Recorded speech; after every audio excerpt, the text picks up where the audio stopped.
بسم اللہ الرحمن الرحیم۔ السلام علیکم۔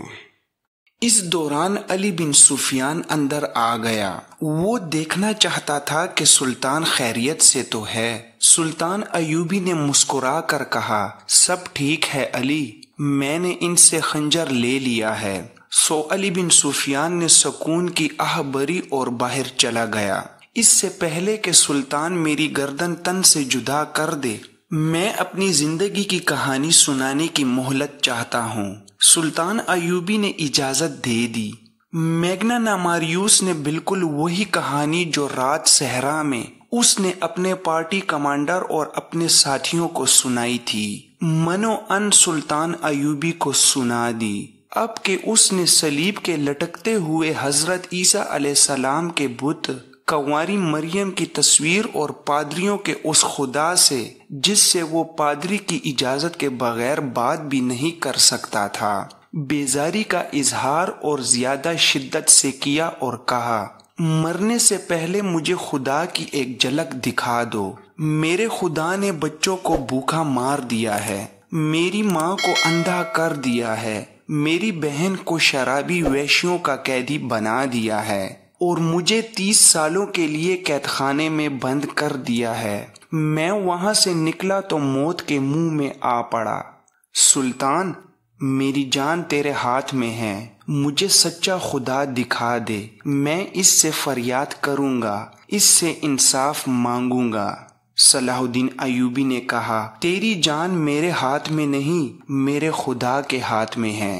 اگر میرے ہاتھ میں ہوتی تو اس وقت تک تم میرے جلاد کے پاس ہوتے۔ میں تمہیں وہ سچا خدا دکھا دوں گا جو تیری گردن مارنے سے مجھے روک رہا ہے، لیکن تجھے اس خدا کا سچا عقیدہ قبول کرنا ہوگا، ورنہ خدا تمہاری فریاد نہیں سنے گا اور انصاف بھی نہیں ملے گا۔ سلطان ایوبی نے اس کا خنجر اس کی گود میں پھینک دیا اور خود اس کے پاس جا کر اس کی طرف پیٹ کر کے کھڑا ہو گیا اور موبی سے کہا، اسے کہو میں اپنی جان اس کے حوالے کرتا ہوں، یہ خنجر میری پیٹھ میں گھونپ دے۔ میگنا ماریوس نے خنجر ہاتھ میں لے لیا، اسے غور سے دیکھا، سلطان ایوبی کی پیٹھ پر نگاہ دوڑائی، اٹھا اور سلطان کے سامنے چلا گیا، اسے سر سے پاؤں تک دیکھا۔ یہ سلطان صلاح الدین ایوبی کی جلالی شخصیت کا اثر تھا یا سلطان کی آنکھوں کی چمک میں اسے سچا خدا نظر آ گیا کہ اس کے ہاتھ کانپنے لگے۔ اس نے خنجر سلطان ایوبی کے قدموں میں رکھ دیا، وہ دوزانوں بیٹھ گیا اور سلطان کے ہاتھ چوم کر زاروں قطار رونے لگا۔ موبی سے کہا، اسے کہہ دو کہ یا تو یہ خود خدا ہے یا اس نے خدا کو اپنے سینے میں قید کر رکھا ہے، اسے کہو مجھے اپنا خدا دکھا دو۔ سلطان ایوبی نے اسے اٹھایا اور سینے سے لگا کر اپنے ہاتھ سے اس کے آنسو پونچھے۔ وہ تو بھٹکا ہوا انسان تھا، اس کے دل میں مسلمانوں کے خلاف نفرت بھر دی گئی تھی اور اسلام کے خلاف زہر ڈالا گیا تھا۔ پھر حالات نے اسے اپنے مذہب سے بیزار کیا۔ یہ ایک قسم کا پاگل پن تھا اور ایک تشنگی تھی جو اسے ایسی خطرناک مہم پر لے آئی تھی۔ سلطان ایوبی اسے بے گناہ سمجھتا تھا، لیکن اسے آزاد بھی نہ کیا بلکہ اپنے پاس رکھ لیا۔ موبی باقاعدہ ٹریننگ لے کر آئی تھی اور مفرور جاسوسہ تھی۔ یہ وہ 7ویں لڑکی تھی جس نے صلیبیوں کا پیغام سوڈانیوں تک پہنچایا اور بغاوت کرائی تھی۔ وہ ملک کی دشمن تھی، اسے اسلامی قانون نہیں بخش سکتا تھا۔ سو سلطان نے اسے اور اس کے ساتھی کو علی بن سفیان کے حوالے کر دیا۔ تفتیش میں دونوں نے اقبال جرم کر لیا اور یہ بھی بتا دیا کہ رسد کے قافلے کو انہوں نے ہی لوٹا تھا اور لڑکیوں کو بھی انہوں نے آزاد کرایا اور محافظ دستے کو ہلاک کیا تھا اور بالیان اور اس کے ساتھیوں کو بھی انہوں نے ہلاک کیا تھا۔ یہ تفتیش 3 دن تک جاری رہی۔ اس دوران میگنا ماریوس کا دماغ روشن ہو چکا تھا۔ ایک بار اس نے سلطان ایوبی سے پوچھا، کیا آپ نے اس لڑکی کو مسلمان کر کے اپنے حرم میں رکھ لیا ہے؟ سلطان ایوبی نے جواب دیا، آج شام اس کا جواب دوں گا۔ شام کے وقت سلطان ایوبی نے میگنانا ماریوس کو ساتھ لیا اور کچھ دور ایک احاطے میں لے گیا۔ لکڑی کے 2 تختے پڑے تھے، ان پر سفید چادریں پڑی ہوئی تھیں۔ سلطان ایوبی نے چادروں کو ایک طرف سے اٹھایا اور میگنانا ماریوس کو دکھایا۔ اس کے چہرے کا رنگ بدل گیا۔ اس کے سامنے موبی کی لاش پڑی تھی اور دوسرے تختے پر اس کے ساتھی کی لاش تھی۔ سلطان ایوبی نے موبی کے سر پر ہاتھ رکھ کر پیچھے کھینچا، گردن کندھے سے جدا تھی۔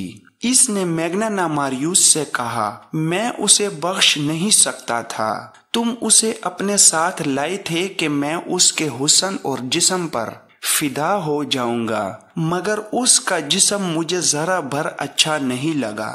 یہ ناپاک جسم تھا، یہ اب مجھے اچھا لگ رہا ہے، جبکہ اس جسم سے اتنی حسین شکل و صورت جدا ہو چکی ہے۔ مجھے یہ بہت اچھی لگ رہی ہے، اللہ اس کے گناہ معاف کرے۔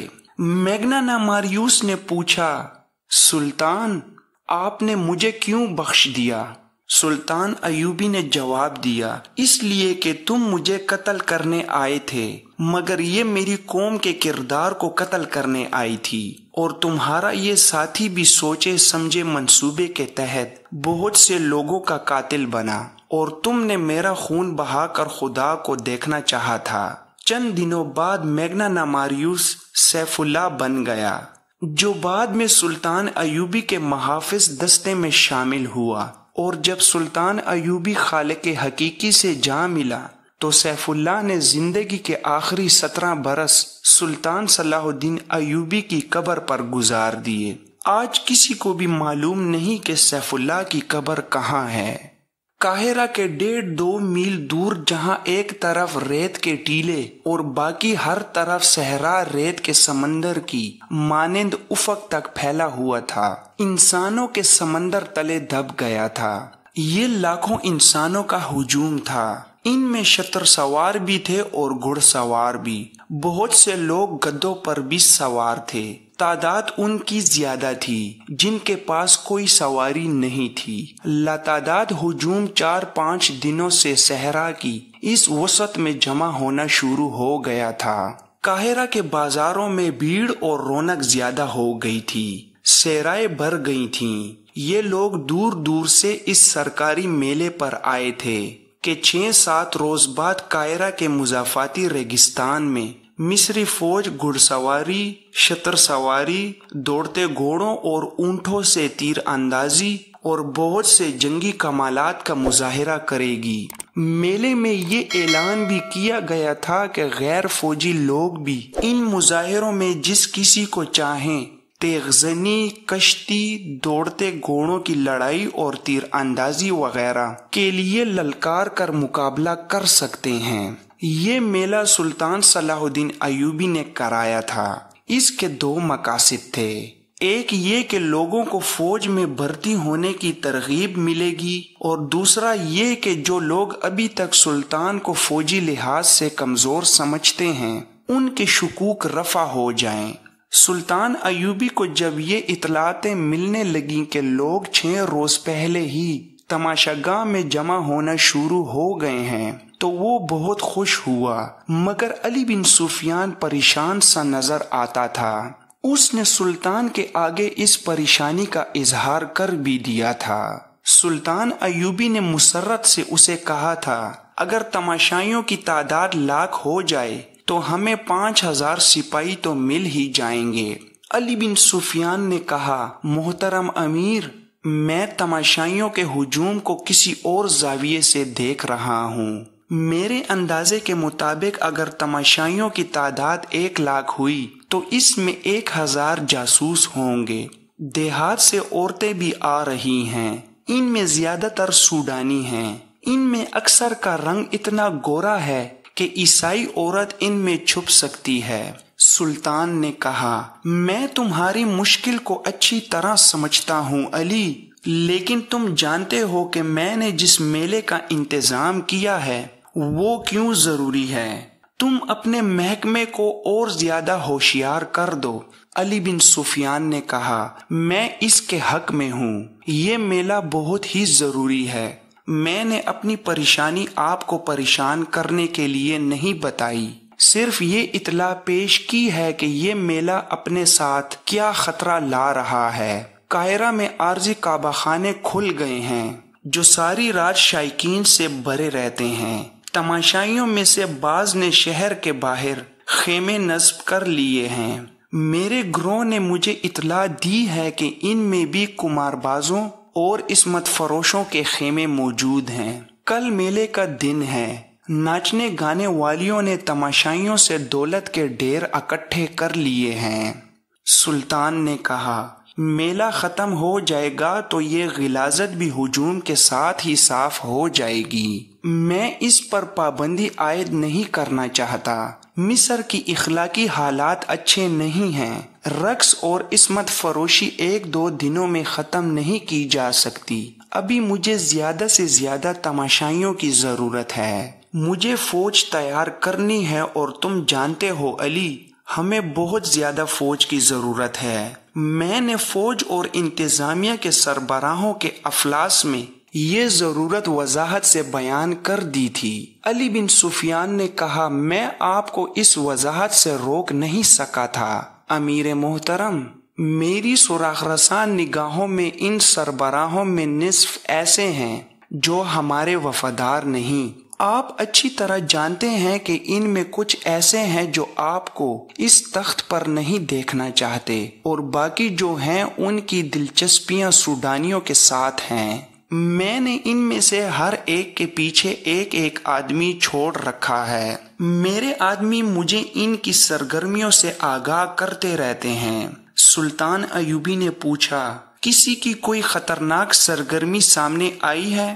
علی بن سفیان نے جواب دیا نہیں، سوائے اس کے کہ یہ لوگ اپنی حیثیت اور رتبوں کو فراموش کر کے راتوں کو مشکوک خیموں میں اور ان مکانوں میں جاتے ہیں جو عارضی قبہ خانے اور رقص گاہیں بن گئے ہیں۔ دو نے تو ناچنے والی لڑکیوں کو گھروں میں بھی بلایا ہے۔ ان سے زیادہ میرا دماغ ان دو بادبانی کشتیوں پر گھوم رہا ہے جو 10 دن گزرے بحیر روم کے ساحل کے ساتھ دیکھی گئی تھی۔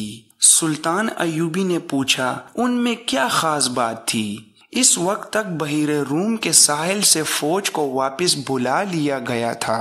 وہاں ڈکی چھپی جگہوں پر دو دو فوجی سمندر پر نظر رکھنے کے لیے بٹھا دیے گئے تھے۔ علی بن سفیان نے ماہی گیروں اور صحرائی خانہ بدوشوں کے لباس میں ساحل پر انٹیلیجنس کے چند آدمی مقرر کر دیے تھے۔ یہ اہتمام ایک تو اس لیے کیا گیا تھا کہ صلیبی اچانک حملہ نہ کر دیں، اور دوسرے اس لیے کہ ادھر سے صلیبیوں کے جاسوس نہ آ سکیں۔ مگر ساحل بہت لمبا تھا، کہیں کہیں چٹانیں بھی تھیں جہاں سمندر اندر آ جاتا تھا۔ سارے ساحل پر نظر نہیں رکھی جا سکتی تھی۔ 10 روز گزرے ایسی ہی ایک جگہ سے جہاں سمندر چٹانوں کے اندر آیا ہوا تھا۔ 2 بادبانی کشتیاں نکلتی دکھی تھیں، وہ شاید رات کو آئی تھیں۔ انہیں جاتا دیکھ کر سلطان کے 2 سوار سرپٹ گھوڑے دوڑاتے اس جگہ پہنچے جہاں سے کشتیاں نکل کر گئی تھیں۔ وہاں کچھ بھی نہ تھا، کوئی انسان نہیں تھا، اور کشتیاں سمندر میں دور چلی گئی تھیں۔ کشتیوں اور بادبانوں کی ساخت بتاتی تھی کہ یہ مصر کے ماہی گیروں کی نہیں، سمندر پار معلوم ہوتی تھیں۔ سوار تھوڑی دور تک صحرا میں گئے، انہیں کسی انسان کا سراغ نہیں ملا۔ انہوں نے قاہرہ اطلاع بھجوا دی تھی کہ ساحل کے ساتھ 2 مشکوک کشتیاں دیکھی گئی ہیں۔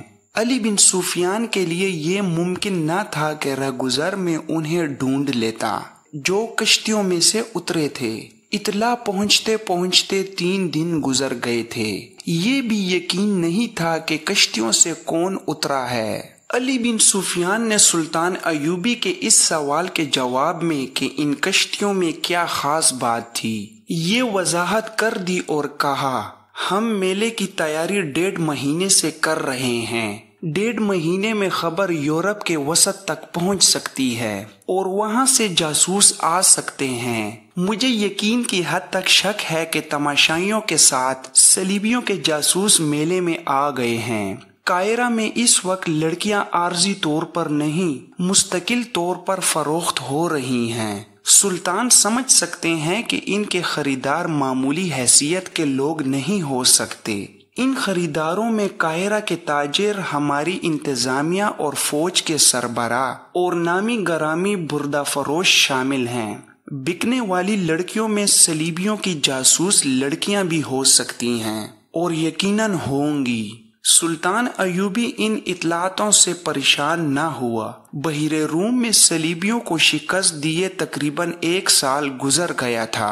علی بن سفیان نے سمندر پار جاسوسی کا انتظام کر رکھا تھا، جو مضبوط اور 100% قابل اعتماد نہیں تھا۔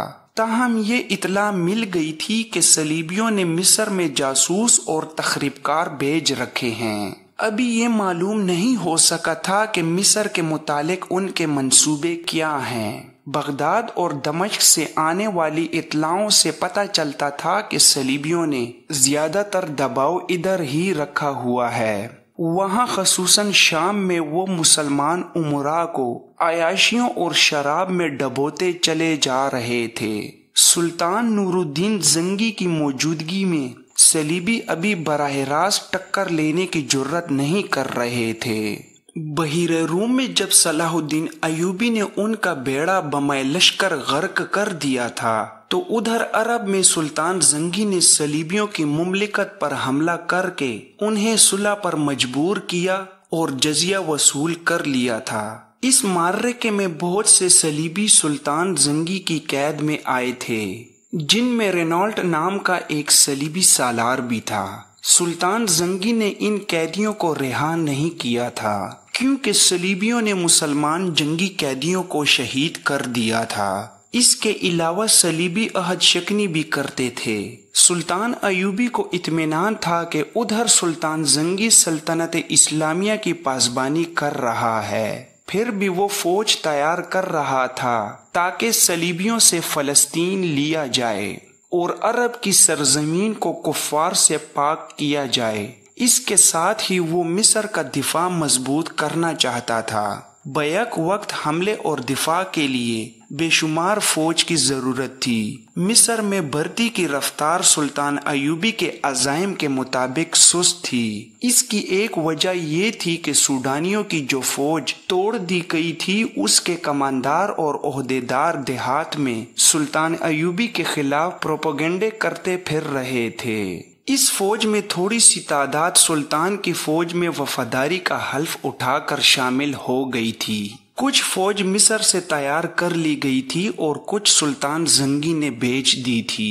مصر کے لوگوں نے ابھی یہ فوج نہیں دیکھی تھی، نہ ہی انہوں نے سلطان ایوبی کو دیکھا تھا۔ سلطان ایوبی نے اس میلے کا اعلان کر کے اپنے فوجی سربراہوں اور ان کے ماتحت کمانداروں وغیرہ کو ہدایت دی تھی کہ وہ باہر سے آئے ہوئے لوگوں سے ملیں اور پیار و محبت سے ان کا اعتماد حاصل کریں، انہیں باور کرائیں کہ وہ انہی میں سے ہیں، اور ہم سب کا مقصد یہ ہے کہ اللہ اور رسول اللہ صلی اللہ علیہ وآلہ وسلم کی سلطنت کو دور دور تک پھیلانا اور اسے صلیبی فتنے سے پاک کرنا ہے۔ میلے سے ایک روز پہلے علی بن سفیان سلطان کو جاسوسوں کے خطرے سے آگاہ کر رہا تھا۔ اس نے کہا، امیر محترم، مجھے جاسوسوں کا کوئی ڈر نہیں، دراصل خطرہ اپنے ان کلمہ گو بھائیوں سے ہے جو کفار کے اس زمین دوز حملے کو کامیاب بناتے ہیں۔ اگر ان کا ایمان مضبوط ہو تو جاسوسوں کا پورا لشکر بھی کامیاب نہیں ہو سکتا۔ میلے کے تماشائیوں میں جو ناچنے والی لڑکیاں نظر آ رہی ہیں وہ صلیبیوں کا جال ہیں، تاہم میرا گروہ دن رات مصروف ہے۔ سلطان ایوبی نے کہا، اپنے آدمیوں سے یہ کہہ دو کہ کسی جاسوس کو جان سے نہ ماریں، زندہ پکڑو۔ جاسوس دشمن کے لیے آنکھ اور کان ہوتا ہے، لیکن ہمارے لیے وہ زبان ہے۔ وہ تمہیں ان کی خبریں دے گا جنہوں نے اسے بھیجا ہے۔